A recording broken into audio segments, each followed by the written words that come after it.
Salut à toutes et à tous, Marty Japan. Écoutez, je suis à Shinjuku et du coup je pense vous faire un petit tour rapide parce qu'il y a du monde et je veux pas traîner avec toutes ces histoires de Corona, tout ça, enfin vous comprenez à force avec le temps. Bref, je suis à la gare et je vous propose de marcher un peu dans les rues et de vous montrer certains coins plutôt intéressants. Lorsque vous sortez de cette gare-là, la gare de train, la JR, la Yamanote, hein, luminée, vous prenez la sortie là où il y a le grand bâtiment et tout ça et tout. Au pire, je vous ferai un descriptif dans la description, c'est con. Eh bien, vous avez une petite allée ici avec un game center qui s'appelle Taito. Ce game center, alors on va pas rentrer dans ces game centers là, hein, parce que c'est interdit de filmer tout simplement. Mais je vous fais une petite marche, il y a trop de monde je trouve, il y a vraiment trop de monde. Je vais vraiment tracer, je vous le dis. Néanmoins, alors est-ce que ce Taito je vous le recommande? Non, franchement non. Pour la simple et bonne raison que c'est souvent l'arnaque. Ici les pinces sont souvent faibles et non fortes. Du coup on se fait baiser, hein, on se fait baiser. Donc on est obligé d'appeler le staff au bout d'un certain moment. Hein, quand tu as mis 3 000 yens, 4 000 yens dans une figurine, forcément, eh bien ça fait cher. Après vous avez différentes petites boutiques à la con comme ça, où il y a par moment, même assez souvent, des goodies Dragon Ball, des figurines. Après si vous venez en fin de journée, c'est très lumineux, c'est très accueillant. Vous avez ici un autre game center, le Yes-Throne. Celui-ci est pas mal. Franchement il est pas mal. Il y a certaines pinces plutôt faciles. Putain, j'ai envie de rentrer, mais bon, je sais que je vais me faire défoncer si je rentre. Pareil, je vous recommande, hein, si vous allez ici, il y a de quoi vous régaler. L'autre, par contre, c'était à éviter. Ce qu'on va faire, les amis, on va remonter l'allée et je vais vous montrer, du coup, eh bien, d'autres game centers que je vais habituellement avec des amis. C'est là-bas où on s'éclate comme des fous, on fait, on rafle quasiment tout. J'ai des putains de gros souvenirs de dingue, mais vraiment c'est de la bombe atomique quoi. C'est vraiment de la bombe atomique. Regardez les vitrines de bouffe, tout est artificiel, mais c'est tellement bien fait que tu as envie de rentrer pour voilà, pour te la régaler. Regarde-moi ces spaghettis là qui virevoltent. Bon, les spaghettis sont dégueulasses généralement, mais ça donne envie d'y aller, hein. Pour ceux qui ne connaissent pas le Japon, j'espère que moi qu'avec cette petite découverte, voilà. Par contre les prix sont assez rush. Oula, regardez, vous avez ici les faux plats exhibés, plutôt sympathiques. Ça a de la gueule, mais encore une fois, ça pique. Est-ce que c'est bon?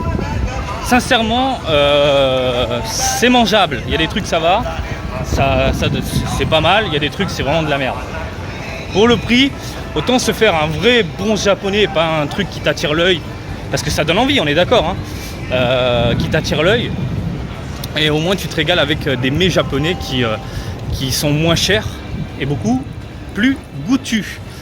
Donc là j'arrive dans une allée principale. Alors Karaoke-kan, pareil, hein, Karaoke-kan, c'est un endroit pour chanter, karaoké, normal. Par contre c'est très cher, très cher. Néanmoins cette entreprise là, eh bien ils ont beaucoup de licences. Quand je dis beaucoup de licences, c'est-à-dire que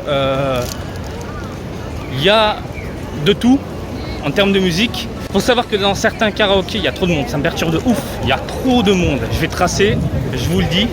Dans certains karaokés, ils n'ont pas forcément toutes les licences. Donc ils inventent des sons pour y ressembler. Par exemple, je sais qu'il y a certaines musiques de Dragon Ball, ils n'ont pas les droits. Du coup, ils utilisent des sons MIDI un peu remixés pour proposer du coup aux consommateurs, eh bien, une playlist Dragon Ball un peu plus complète. Mais bon, c'est pas cher, hein. Ce karaoké là, il pique sa mère.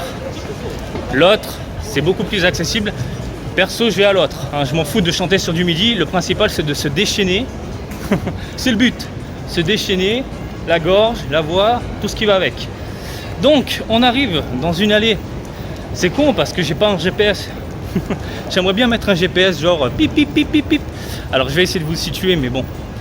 Si vous sortez de la gare est de Shinjuku, la gare elle est juste là. Donc c'est une autre gare. Et que vous remontez pour aller à Kabukicho. Pour ceux qui ne savent pas, Kabukicho, c'est un endroit un peu chaud. C'est pas vraiment chaud.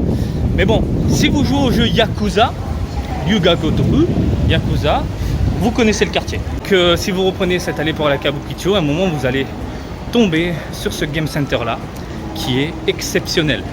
Ce que j'entends par exceptionnel, c'est-à-dire il y a tout, absolument tout, et surtout c'est assez facile à choper. C'est là où avec des amis on rafle absolument tout. Donc c'est sur un étage, et encore une fois il y a de quoi vraiment devenir fou entre les figurines, les peluches, les machins et tout. Ce que tu veux, tu l'as. Tout ce qui est en Game Center actuellement, c'est disponible maintenant. Voilà. Il est assez grand, il est assez vaste. Il faudrait que je vous fasse une vidéo caméra cachée. C'est l'un de mes projets, vous inquiétez pas. Mais franchement, ça tue.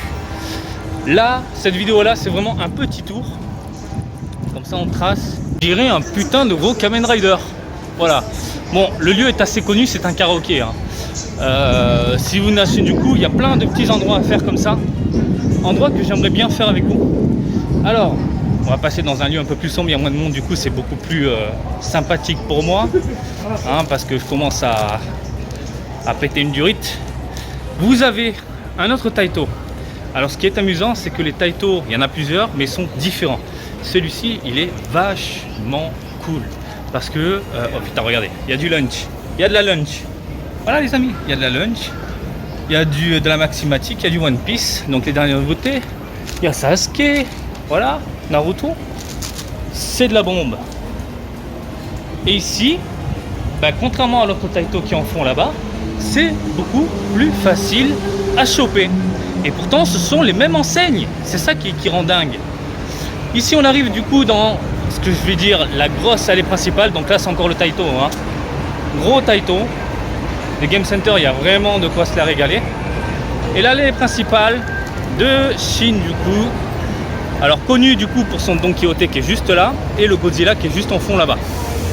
Regardez, la nuit tombée. Vous avez des lumières partout, des petites LED. C'est très coloré. J'adore ça. Moi, j'adore les fins de journée au Japon.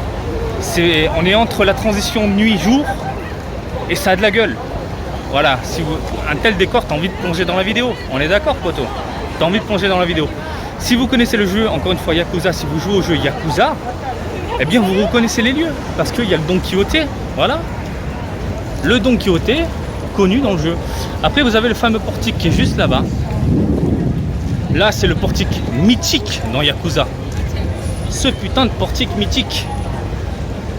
Voilà. Et on va rentrer, du coup, dans Kabukicho.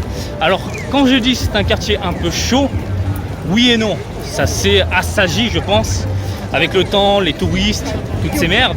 Par contre, si vous rentrez dans les lieux un peu plus sombres de Kabukicho, et j'y suis allé quand j'étais, ma première année ici, croyez-moi, ça n'a rien à voir. Et pour filmer, c'est un peu plus compliqué. Hein. D'ailleurs, ça me rappelle une vidéo de Julien Chiez il y a très longtemps, où il filmait dans Kabukicho, il se prenait un coup de matraque sur la caméra. Voilà, pour vous dire. J'ai envie de vous dire bienvenue dans Yakuza, les gens. Bienvenue dans Yakuza. Voilà, on va rentrer, on va passer, parce qu'il y a d'autres Game Center très intéressants. Alors regardez, à la tombée de la nuit, c'est juste incroyable. C'est incroyable. Voilà. On dirait qu'on est dans un jeu vidéo. Il y a beaucoup moins de monde, donc c'est beaucoup plus agréable. Pour moi, en tout cas. Et franchement, cette ambiance, elle est exceptionnelle. Voilà. C'est pour ça que j'aime le Japon. C'est pour ça que j'aime cet univers. Et c'est pour ça que j'aime Tokyo. Parce que ce genre de décor, j'ai du mal à le retrouver dans d'autres villes du Japon. Même Osaka ne me fait pas ce même effet. Osaka, c'est un autre univers. Un univers que j'apprécie également, qui est beaucoup plus chaleureux, je trouve, à mon goût. Mais là, vous avez vraiment du pur Tokyo. Hein, du what the fuck total. Donc on va remonter cette allée. De toute façon, si vous jouez à Yakuza, vous reconnaissez les lieux, c'est sûr. Et vous allez voir, il y a un Game Center qu'on torche. Mais quand je vous dis qu'on torche avec des amis, c'est vraiment celui que je peux recommander avec le Taito qu'on a vu il y a peu. Alors, il faut savoir qu'également à l'époque, ici, il y avait la zone VR qui a été déplacée, elle n'est plus présente ici. Alors désolé s'il y a du vent, hein, j'ai pas le micro sur moi aujourd'hui. Donc, elle a été déplacée, aujourd'hui elle est à Ikebukuro. Donc si vous voulez faire de la VR dans la zone VR, il faut partir à Ikebukuro, ce n'est plus à Shinjuku. Vous avez ici le grand cinéma What the Fuck avec le Godzilla qui est juste là. C'est quand même très impressionnant. Et on arrive du coup chez Sega. Sega, c'est de la bombe atomique. Sega, c'est vraiment un truc totalement mortel. Ils font du Bandai, ils font de tout. Et franchement, celui-ci, il est génial. Il y a un deuxième étage. Je sais pas s'ils l'ont changé, mais au deuxième étage, on pouvait choper facilement des figurines. C'est-à-dire, ils voulaient déstocker du coup certains prix. Et ils les faisaient gagner, mais vraiment à un prix totalement dérisoire. Et un tarif de merde. Genre pour 500 yens, tu sais que tu la gagnes. Et vous finissez ici avec un game center qui pue la merde. Parce que quand vous rentrez dedans, déjà, ça pue la clope. Si vous êtes non-fumeur, c'est mort. Même si il y a eu des nouvelles règles, interdit de fumer, machin, mes couilles, ça pue la clope. C'est une horreur. Et côté prix, c'est très chaud de choper. Le Sega, ici, pour moi, c'est de la bombe atomique. Voilà, c'est de la putain de bombe atomique. Écoutez les gens, je pense qu'on a fait un petit tour. Je vous ferai d'autres vidéos dessus. Ne vous inquiétez pas, je pense qu'on rentrera dans le vif du sujet, tout ce qui est Game Center. J'ai un Game Center pas très loin de chez moi qui est vide, il n'y a personne. Et le staff est plutôt cool, donc je pense qu'ils vont pouvoir me laisser filmer tranquillement parce qu'il n'y a vraiment personne. Et puis voilà, j'espère que ce petit drama compagnie vous a plu. Je vais vous laisser avec du Kimetsu no Yaiba, avec une énorme épée à gagner. Regardez-moi ça. Avec du c'est pas dire Toro, c'est Toro ça, la mascotte PlayStation d'époque. Et je vous dis à très bientôt. Allez, salut, bisous, ciao ciao.